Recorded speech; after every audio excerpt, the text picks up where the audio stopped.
अस्सलाम वालेकुम नाज़रीन, प्रोग्राम विजन पर राजा आतिफ जुल्फ़िकार के साथ आपकी खिदमत में हाज़िर। नाज़रीन, मुसम्मात फ़रद शहज़ादी और फ़राह खान उर्फ गोगी की मुबैना करप्शन की जो है वो अजब कहानियाँ और गज़ब कहानियाँ सामने आ रही हैं। साबिक़ वज़ीर-ए-आज़म इमरान खान साहब ने किस किस तरीके से मुबैना तौर पर जिसे हम कह सकते हैं कि माल बनाया, कौन कौन से उनके ज़राए थे, क्या क्या कारोबार थे। वो जो कहते थे कि मेरा कोई कारोबार नहीं है, उनकी बहुत सारी चीज़ें सामने आ रही हैं और कहते हैं कि मुबैना तौर पर करप्शन की शायद ही कोई किस्म ऐसी हो जो कि उनकी ज़द से बाहर हो। ये एक स्टोरी है जिस पर कुछ बात करेंगे फ़रद शहज़ादी के ऊपर खुसूसन। और फिर जनाब वज़ीर-ए-आज़म हाउस से तवीज़ निकले हैं, वो तवीज़ कहाँ से निकले हैं और अब वज़ीर-ए-आज़म हाउस के जो नए मकीन हैं वो क्या कर रहे हैं। फिर जनाब इलेक्शन कमीशन ऑफ पाकिस्तान के बाहर पाकिस्तान तहरीक इंसाफ के सख्त गुस्से में कायद इमरान खान साहब ने आज मुल्क भर में एहतजाज की कॉल दी थी। वो एहतजाज की कॉल कैसे ठुस हुई और इस्लामाबाद में उस कॉल के ठुस होने में भी एक प्रिजनर वेन का किरदार है। वैसे ये प्रिजनर वेन जो है ये पीटीआई के ख़िलाफ़ बड़ी मौसर साबित हो रही है, इस पर बात करेंगे।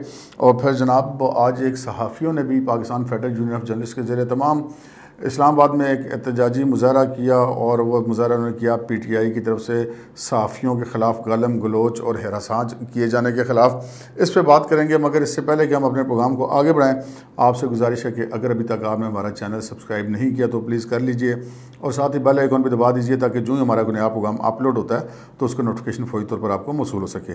प्रोग्राम का बाकायदा आगाज़ करते हैं। जनाब आज इस्लामाबाद में सहाफ़ियों ने Pakistan federal union of journalist के ज़रिए तमाम एक एहतजाजी मुज़ाहरा किया और कहा जाता है कि इस एहतजाजी मुज़ाहरे में जो सहाफ़ी थे उनकी तादाद उस मुज़ाहरे से कहीं ज़्यादा थी जो कि इमरान खान साहब की कॉल पर इलेक्शन कमीशन ऑफिस के बाहर जमा हुए थे। सहाफ़ियों के इस एहतजाजी मुज़ाहरे में अभी आप ये फुटेज भी साथ देख रहे होंगे। सहाफ़ियों ने नाराबाजी की और उन्होंने कहा कि सहाफ़ियों को जो हरासां करने का सिलसिला ये बंद होना चाहिए, बदज़ुबानी बंद होनी चाहिए, बद अखलाक़ी बंद होनी चाहिए, गालम गलोच बंद होनी चाहिए और ये बिल्कुल दुरुस्त और जायज़ मुतालबा है। 2014 से आप सहाफ़ियों को उधर धरने में भी तोड़ा करते थे, लेकिन उस वक्त चूँकि आप वो कैसे कहते हैं वो लाडले थे तो इस वजह से सहाफ़ी बेचारे मार खा के भी कवरेज करते थे कि उनकी मजबूरी थी, क्योंकि उनको कहा जाता था कि आपने ये बात नहीं करनी कि आपके साथ क्या हो रहा है। तो बहरहाल अब वो मामलात आहिस्ता आहिस्ता वो धुंध छट रही है और बेज़ुबानों को ज़ुबान मिलने लगी और सहाफ़ी बेचारे तो इस माशरे का मैं कह सकता हूँ कि सबसे कमज़ोर इस सेंस में कि कोई कानून उनको प्रोटेक्ट ही नहीं करता, जिसका जो दिल करे सहाफ़ियों को कह दे।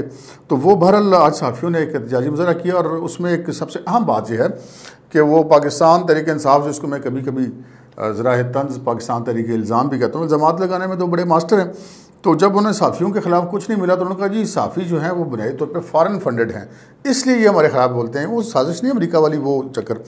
तो वो फिर आज शहज़ादा जुल्फ़िकार साहब में PFUJ के सदर, उन्होंने एक कमेटी कायम कर दी है कि जी कौन कौन से सहाफ़ी हैं जो फ़ॉरेन फंडिंग लेते हैं और पाकिस्तान तहरीक इंसाफ को कहा कि जी वो सबूत लेकर आए, हम उन सहाफ़ियों के ख़िलाफ़ भी कार्रवाई करेंगे जो फ़ॉरेन फंडिंग लेते हों।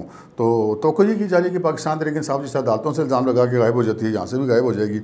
बहरहाल आज इलेक्शन कमीशन ऑफ पाकिस्तान के बाहर इमरान खान साहब ने मुज़ाहरों की कॉल दी थी और वो बड़ी सख्त ज़बान इस्तेमाल करते चीफ़ इलेक्शन कमिश्नर के ख़िलाफ़।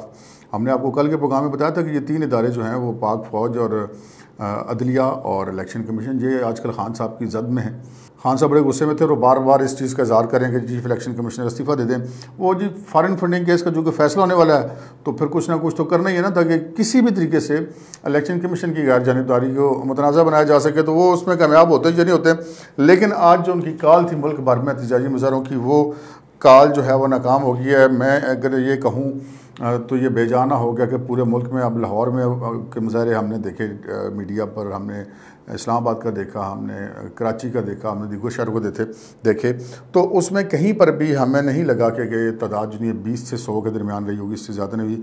और इस्लामाबाद में हमारा ये तो थी कि बहुत बड़ा कोई मुज़ाहरा होगा, लेकिन वो किसी सितम ज़रीफ़ ने वही हरकत की जो कि वो असम्बली की तरीक़त मतमाद की वोटिंग के दिन हुई थी और जो पंजाब असम्बली में वज़ीर आला के इंतखाब के दिन हुई थी कि इधर से किसी ने ला के जी, अब ये बड़ी ज़्यादती की बात है कि जहाँ पे PTI का मुज़ाहरा होता है वहाँ पे आप प्रिजनर वैन ला के खड़ी कर देते हैं। तो वो किसी आदमी ने खड़ी कर दी ला कर, किसी अफसर ने, और आप देख रहे हैं ये आप फुटेज में भी हम आपको दिखा रहे हैं कि वो प्रिजनर वैन खड़ी हुई है और उसके बाद फिर वो जो चंद एक बंदे थे वो शराफत से नारे नूरे मार कर चले गए। और ये कितना कामयाब मुज़ाहरा था, मैं इससे ज़्यादा कोई तबसरा नहीं करना चाहता कि मीडिया के कैमरामैन और रिपोर्टर ज़्यादा थे और मुज़ाहिरीन कम थे। कुछ ऐसी सूरत हाल लाहौर में भी रही, कुछ ऐसी ही सूरत हाल बाकी जगहों पर भी रही। और ख़ान साहब जो इतने दिनों से मुसलसल कॉल दे रहे थे इलेक्शन कमीशन को अंडर प्रेशर लाने के लिए, तो ये आज उनको इस हवाले से वाज़े तौर पर नाकामी का सामना करना पड़ा है।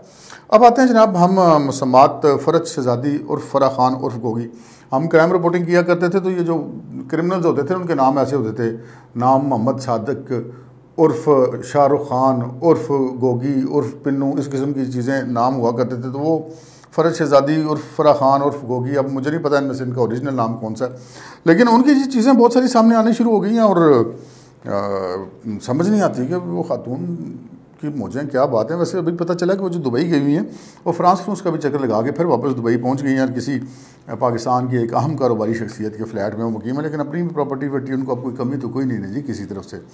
तो पता ये चला जनाब, फ़राह खान साहब ने 2019 की टैक्स एमनेस्टी स्कीम में अपना 33 करोड़ रुपया वाइट कराया, लेकिन ये आपको मैं बताता चलूँ कि उनका बज़ाहिर कोई कारोबार नहीं है। जो 33 करोड़ रुपया जो वाइट करवाया वो भी कहाँ से आया कोई पता नहीं। फिर उन्होंने अपने भाई को 2 करोड़ रुपये बतौर तोहफे में दे दिए, क्या बात है जी। फिर उन्होंने जनाब उनके जो साहबजादे हैं उन्होंने अपने दादा को, यानी कि फ़राह खान के खुसर जो हैं चौधरी इकबाल साहब, उनको 248 कनाल ज़मीन गुजरांवाला में गिफ्ट कर दी, यानी कि पोते ने दादा को गिफ्ट करी। दादा की होती है मौरूसी, वो को पोते को गिफ्ट कर देता, पता चलता है।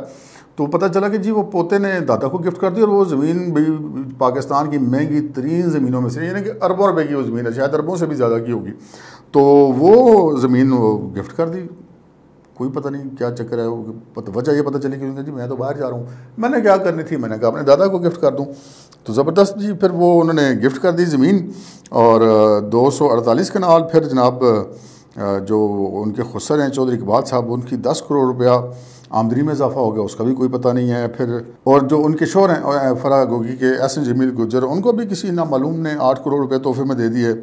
और जो चौधरी इकबाल साहब हैं उनके 2016 में 1.5 करोड़ रुपए के, ये वो असासे मैं बता रहा हूँ जो वो उन्होंने ज़ाहिर किए होते हैं और वो अमूमन ओरिजिनल मालियत से कम ज़ाहिर किए जाते हैं। तो वो जो असासे उनके ज़ाहिर करते थे 2016 में वो 1.5 करोड़ के थे, 2018 में वो 6 करोड़ हो गए, फिर वो 12 करोड़ के हो गए। ये कैश की बात हुई और जायदाद अरबों की हो गई। सुभान अल्लाह जी, मनो सलवा ही उतर रहा है जनाब इनके ऊपर, हमें तो कुछ समझ नहीं आ रही। फिर जो है वो को बचा नहीं। अभी मैंने आपको फ़राह खान का जिक्र किया, फिर उनके ससुर का जिक्र किया, अभी उनकी हमशीरा का जिक्र कर लेते हैं।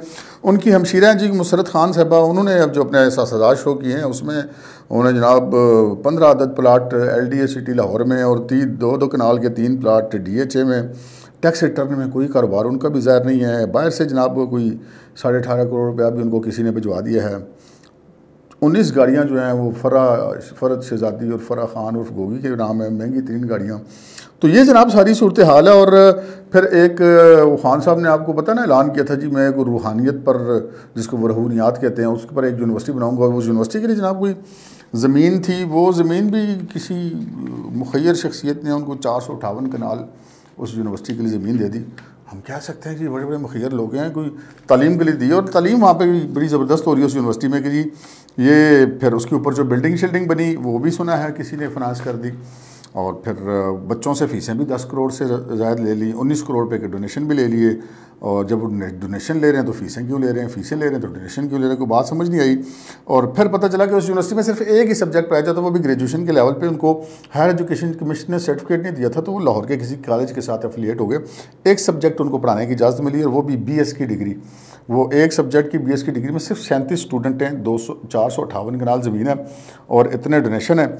और फिर वह नाम अल्लाह का आगे से साहब आप खुद लगा लें कि इस यूनिवर्सिटी के जो बोर्ड ऑफ डायरेक्टर्स हैं और जो उसके ट्रस्टी हैं उसमें इमरान खान साहब, बुशरा बीबी और फ़रज शहज़ादी और फ़राह खान हैं। और उसके अलावा इसमें पहले बाबर वान और जुल्फ़ी बुखारी भी थे, लेकिन वो सुने आप नहीं हैं, लेकिन ये तीनों हज़रात इसमें मौजूद हैं। ये ऐसे ही है जैसे शौकत खानम हॉस्पिटल या जो नमल यूनिवर्सिटी है उसमें भी सारा कुछ वो ऑन पेमेंट होता है और सारे ट्रस्टी काम कर रहे हैं और वो बोर्ड ऑफ डायरेक्टर्स में सारे लोग हैं। फिर कहते हैं हमारा बिज़नेस कोई नहीं है। और फिर जनाब वो 206 कनाल ज़मीन वाला आपको पता है स्कैंडल सामने आ गया। 105 कनाल एक और 105 कनाल 5 मरला एक और 105 कनाल और 6 1 मरला एक, वो जो अली रियाज मलिक साहब, मलिक रियाज साहब के साहबजादे ने जो फ़रज शहज़ादी के नाम की थी ज़मीन, वो सुना है कि मौज़ा बनी गाला ही बनता है जी खान साहब की जगह, वो उसके सरे पाकिस्तान के सरे महल के साथ है, यानी कि बनी गाला वाले महल के साथ। तो वो अब पता नहीं फ़रज शहज़ादी उसमें फ्रंट मैन वूमन हैं या कि वो फ़रज शहज़ादी को दी गई है या खान साहब को दी गई है। बहरहाल हम मलिक रियाज साहब जो है ना वो पाकिस्तानियों को समझते हैं, उनके पास हर किस्म के बंदे की सेटिंग मौजूद है जी। जो दीनदार आदमी है उसके लिए उन्होंने बड़ी बड़ी शानदार मस्जिदें बनाई हुई हैं, उनके लिए हज उम्रे के पैकेज भी हैं। जो दीन से ज़्यादा दुनिया को अजीज़ रखते हैं उसके लिए उनके पास हीरों जवाहरात के ताइफ भी हैं, ज़मीनों प्लाटों मुरब्बों और क्लबों के ताइफ भी हैं। तो वो मलिक रियाज साहब तो आपको पता है बड़ा कुछ कहते रहते। तो फिर खान साहब के दौरे हुकूमत में जब बरतानवी हुकूमत ने अज़ खुद मनी लॉन्ड्रिंग पकड़ कर वो पैसा पाकिस्तान का डिक्लेयर किया और हुकूमत पाकिस्तान के हवाले किया, तो खान साहब और मिर्ज़ा शहज़ाद अकबर ने वो फिर मलिक रियाज को दे दिया था। कितनी ज़बरदस्त बात थी कि वो बरतानिया वाले ने पकड़ के दिया कि जी आपके मुल्क का लूटा हुआ पैसा है, और वो जिसने भेजा था उसी को वापस कर दिया गया था। और फिर बाद में उसने कहा जी मैंने तो वो सुप्रीम कोर्ट में जमा कराना था। भाई वो लदा केस है, ये पैसे लदा हैं। तो बहरहाल ये एक मामला था कि ये उस पर मलिक रियाज साहब ने तरदीद भी की कि नहीं वो ऐसी कोई बात नहीं है। लेकिन मलिक रियाज साहब की तरदीद तो अब कोई भी बंदा जो मलिक रियाज साहब को जानता है, जो इमरान खान साहब को जानता है, वो फिर उन तरदीदों पर कितना यकीन करे। तो ये काफ़ी सारे मामले थे। खान साहब में भी कहते हैं ना कि कोई तरीका सादक और अमीन, वो कहते हैं ना अमीरुल मोमिनीन बल्कि अखीरुल मोमिनीन, तो समझते भी हैं अपने आप को और कहलवाते भी हैं। और कोई तरीका करप्शन को छोड़ा नहीं। आपको याद होगा जब वज़ीर-ए-आज़म से तो इसी ट्रस्ट वाले से करोड़ रुपए का चेक ले लिया था उन्होंने एक मुलाकात के बदले में। वो खुद जो लोगों से मांगते हैं उनसे भी ले लिया। हालांकि होता यह है कि जो खैराती इदारा किसी हुक्मरान के पास ज़्यादा कुछ लेकर आता है, ये खैराती इदारे वाले से भी लेकर उन्होंने अपने पास रख लिए थे। फिर ये आपको पता तोशा खाना वाले मामला सामने, वो तो मान भी गए जी मैंने बेची हैं चीज़ें मैंने ली हैं। और वो गाड़ी भी जाते हुए ले गए सरकारी PM वाली, तो घड़ियाँ फिर मार्केट में भी बेची और हार भी मार्केट में मुबैना तौर पर बेचे, उससे इनकारी भी नहीं खान साहब हमने क्या इल्ज़ाम उन पर लगाना है।